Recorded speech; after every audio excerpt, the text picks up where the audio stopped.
Hola a todos, mi nombre es Ana Mariel Sturlesi y les doy la bienvenida a otra narración de Relatos, Historias de Crímenes. Richard Ramírez era conocido por muchos nombres. Su familia lo llamó Richie. Para otros, él era el intruso del valle, pero el nombre que se quedó, al que se aferraron los medios de comunicación y el propio Ramírez después de su ola de crímenes horrendos, fue el de acosador nocturno. Y esta es la historia de lo que hizo que adquiriera este apodo. Ricardo Leiva Muñoz Ramírez nació en El Paso, Texas, en 1960, de padres mexicanos, y era el menor de 5 hermanos. La familia fue constantemente objeto de maltrato a manos de su patriarca, después de largos episodios de bebida. Además de sus disfunciones familiares, comenzó a beber y fumar marihuana a los 10 años. A los 12 años, fue acogido bajo el ala de su primo mayor Miguel, quien a menudo se jactaba de los crímenes que cometió en Vietnam como soldado, incluso mostrándole a su primo menor una foto de él posando con la cabeza cortada de una mujer vietnamita de la que había abusado. Después de un año de estar bajo su protección, vio cómo Miguel disparó y mató a su esposa durante una discusión. Miguel fue puesto en libertad 4 años después, cuando declararon que el asesinato se había dado por demencia causada por un trastorno de estrés postraumático debido a sus años en el ejército. Al igual que las fotografías e historias gráficas de los crímenes de guerra de su primo en Vietnam, Ramírez comentaría más tarde que presenciar el asesinato no fue traumático para él en ningún sentido, sino más bien un tema de fascinación. No obstante, se volvió hosco y se alejó de su familia después del tiroteo. Poco después del tiroteo, Ramírez se mudó con su hermana mayor Ruth y su marido Roberto, un acosador obsesivo y pervertido que llevaba a Ramírez consigo en sus hazañas nocturnas de observar mujeres a través de sus ventanas. Fue durante este periodo que Ramírez comenzó a cultivar un interés por el satanismo y el ocultismo y a consumir LSD casi a diario. Cuando llegó a la adolescencia, Ramírez comenzó a combinar sus florecientes fantasías sexuales con violencia gráfica, incluyendo esclavitud forzada, asesinato, mutilación y violación. Sus fantasías desviadas fueron más fáciles de hacer realidad cuando encontró un trabajo en un hotel, en el que robar a los huéspedes era fácil. Entraba a las habitaciones de los huéspedes mientras dormían usando una llave maestra, pero este era el menos grave de los crímenes que cometía durante su estancia en el hotel. Fue acusado de tocar a 2 niños en un ascensor del hotel, pero nunca fue denunciado ni procesado por este acto. Pero lo que logró que lo despidieran fue su intento de violar a una mujer en su habitación, pero fue atrapado por el esposo de su víctima, quien lo golpeó. Se retiraron los cargos penales cuando la pareja, que vivía fuera del estado, se negó a regresar a Texas para testificar en su contra. Eventualmente, se instaló permanentemente en California. Fue por esta época que Ramírez comenzó a consumir cocaína, que rápidamente se convirtió en su sustancia preferida, y comenzó a cometer robos para conseguir dinero para mantener su adicción. También sus crímenes escalaron hasta el peor de los casos. En junio de 1984, Jack Vincow visitó el apartamento de su madre en Los Ángeles. Notó que faltaba una malla en la ventana, que la puerta principal estaba abierta y que las pertenencias de su madre estaban esparcidas por la casa. Luego, encontró el cuerpo de su madre de 79 años, Jenny Vincow, a quien le habían cortado la garganta y le habían apuñalado repetidas veces en la cabeza, el cuello y el pecho mientras dormía en su cama, y le habían cortado la garganta con tanta profundidad que casi la decapitaban. Pasaron casi 8 meses después del asesinato de Jenny Winkau antes de que Ramírez reclamara otra víctima. En marzo de 1985, Ramírez había intensificado su violencia. En un periodo de 10 días hubo 5 ataques y solo una víctima quedó con vida. Ramírez atacó a María Hernández de 22 años afuera de su casa, disparándole en la cara con una pistola calibre 22, después de que ella entrara en su garaje. La mujer sobrevivió cuando la bala rebotó en las llaves que tenía en sus manos mientras las levantaba para protegerse. María se hizo la muerta hasta que Ramírez abandonó la escena. Dentro de la casa, su compañera de cuarto, Dale Yoshi Okazaki, escuchó el disparo y se escondió detrás de un mostrador cuando vio a Ramírez entrar a la cocina. Cuando levantó la cabeza para ver lo que había sucedido, el asesino le disparó una vez en la frente, matándola instantáneamente. Una hora después de este ataque, el criminal sacó a Verónica Yu de su auto, le disparó 2 veces y huyó. Fue declarada muerta al llegar al hospital. Los 2 asesinatos y un intento de un tercero en un solo día atrajeron una amplia cobertura de los medios de comunicación, que apodaron al atacante descrito como un hombre de pelo rizado, ojos saltones y dientes podridos muy espaciados, el asesino sin cita previa y el intruso del valle. Una semana después, Ramírez entró en una casa que había robado un año antes y mató a Vincent Charles Zazara, de 64 años, mientras dormía. La esposa de la víctima fue despertada por el disparo. El intruso la golpeó y le ató las manos mientras le exigía saber dónde estaban sus objetos de valor. Mientras saqueaba la habitación, la mujer escapó de sus ataduras y sacó una escopeta de debajo de la cama, que ella desconocía no estaba cargada. Ella apretó el gatillo justo después de que él se diera la vuelta y la viera a través de un espejo. Lastimosamente, nada salió de la pistola. Ramírez, enfurecido, le disparó 3 veces con su pistola, matándola, y luego fue a buscar un gran cuchillo de trinchar a la cocina. Mutiló el cuerpo cortando una cruz invertida en su pecho. Luego le quitó los ojos y los colocó en un joyero. Intentó tener relaciones sexuales con su cuerpo, pero se sintió tan conmocionado por el intento de ella de dispararle que no pudo. Tomó el joyero que contenía los ojos y lo guardó en su apartamento como recuerdo. El acosador nocturno entró en la casa de Bill Doy, de 66 años, y su esposa discapacitada, Lillian Doy, de 56 años. Sorprendiendo a Doy en su habitación, Ramírez le disparó en la cara mientras el hombre iba a buscar su propia arma.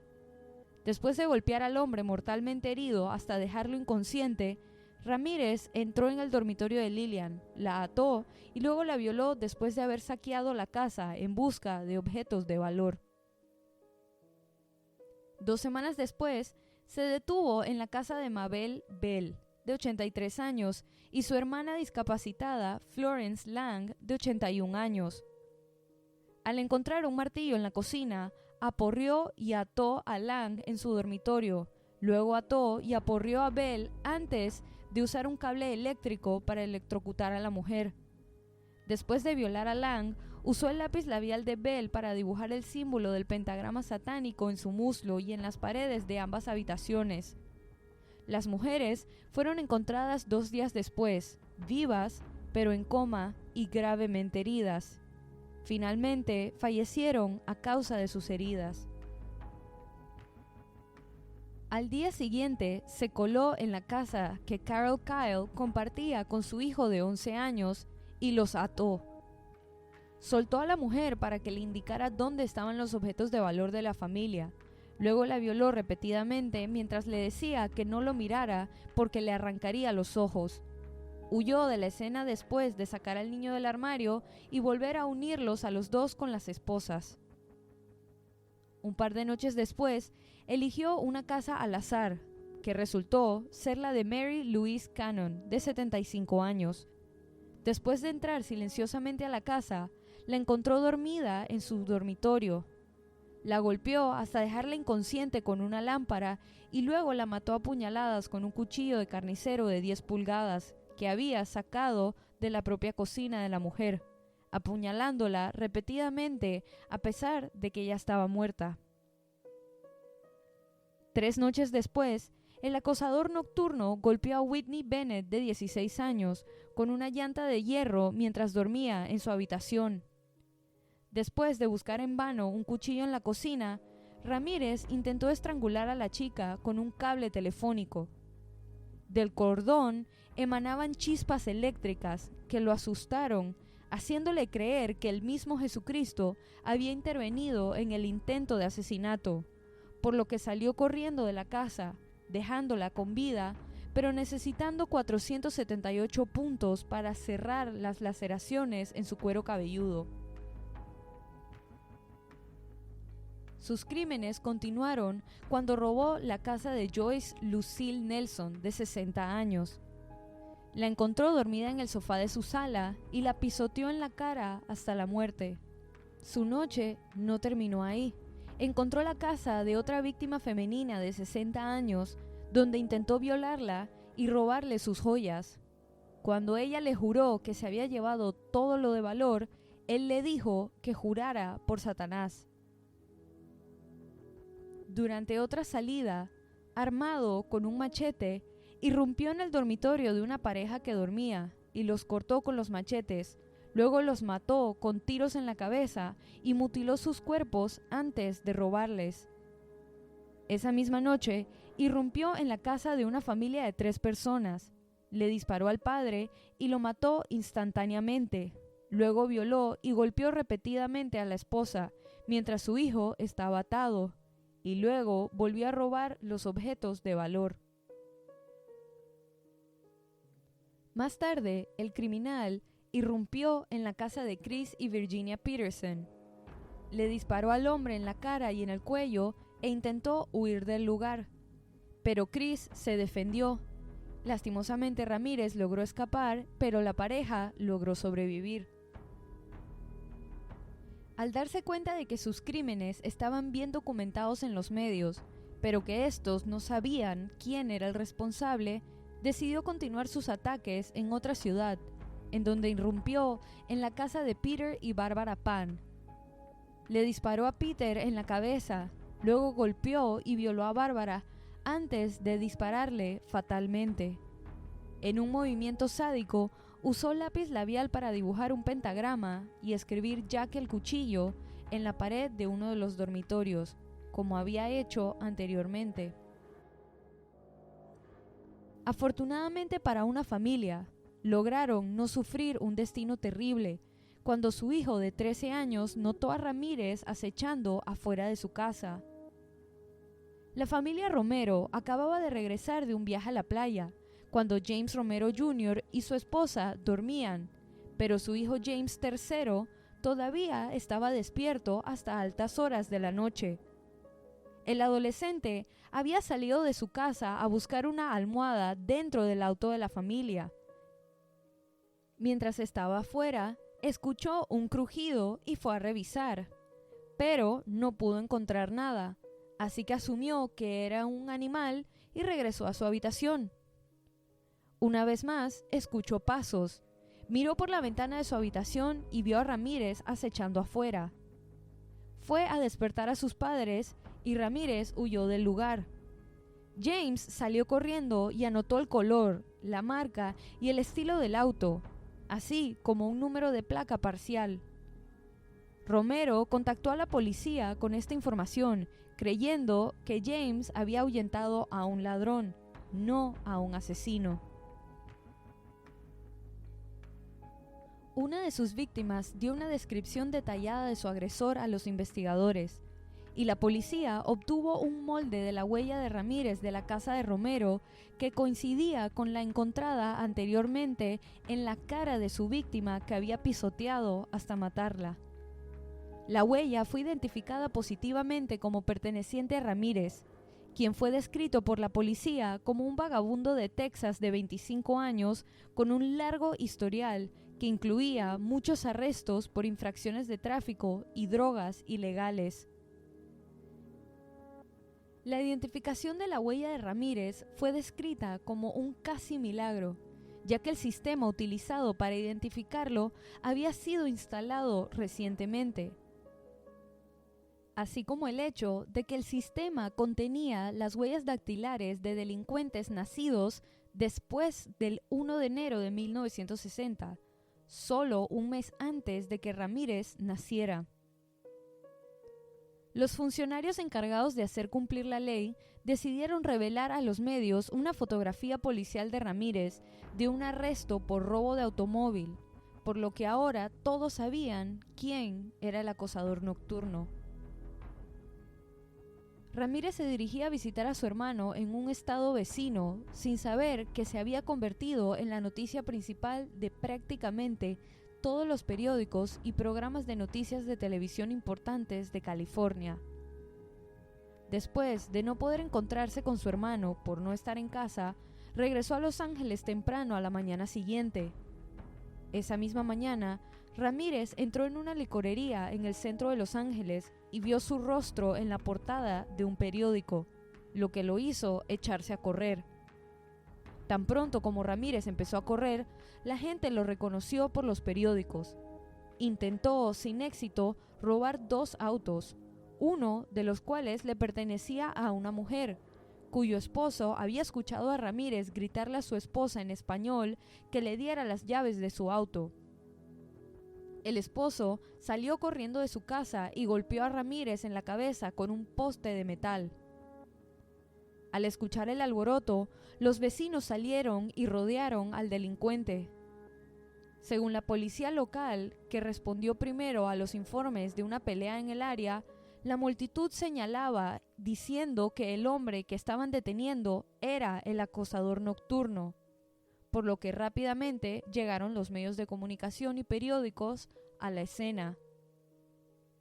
Poco después de que Ramírez fuera detenido, rápidamente proclamó su responsabilidad de los crímenes, sin dejar lugar a dudas de que él era el acosador nocturno. Dado que el hombre había aceptado su culpabilidad y que durante el verano se había llevado a cabo una investigación policial mientras ocurrían los crímenes, el único procedimiento que quedaba era un juicio que tuvo lugar 3 años después de su captura. A pesar de su primera admisión, Ramírez hizo su primera comparecencia ante el tribunal y se declaró inocente de todos los cargos en su contra. Pero, antes de salir de la sala del tribunal, Ramírez levantó la mano para mostrar un dibujo de un pentagrama en su palma. «Salve Satanás», dijo, mientras salía de la habitación. Richard Ramírez fue declarado culpable de todos los cargos. Declarado culpable de 13 cargos de asesinato, 5 intentos de asesinato, 11 agresiones sexuales y 14 robos, lo que lo llevó a ser sentenciado a 19 penas de muerte. La primera ronda de apelaciones estatales de Ramírez terminó sin éxito cuando la Corte Suprema de California confirmó su condena y sentencia de muerte. Aún con apelaciones adicionales pendientes, el asesino murió por complicaciones de un linfoma y también había sido afectado por su abuso crónico de sustancias y una infección viral crónica de hepatitis C. Su cuerpo no fue reclamado, por lo que fue incinerado. Y así culmina este episodio de Relatos, Historias de Crímenes. Recuerden pasar por la cuenta de Instagram y dejar su opinión de este caso. La cuenta es Relatos en Podcast y la pueden encontrar en la descripción de este episodio.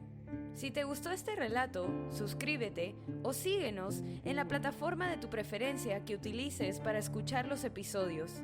Y no dudes en dejar una calificación y comentarios. Mi nombre es Ana Mariel Sturlesi y muchas gracias por acompañarme en esta narración nuevamente. Y bienvenido si es tu primera. Nos vemos la otra semana para otra narración de Relatos, historias de crímenes.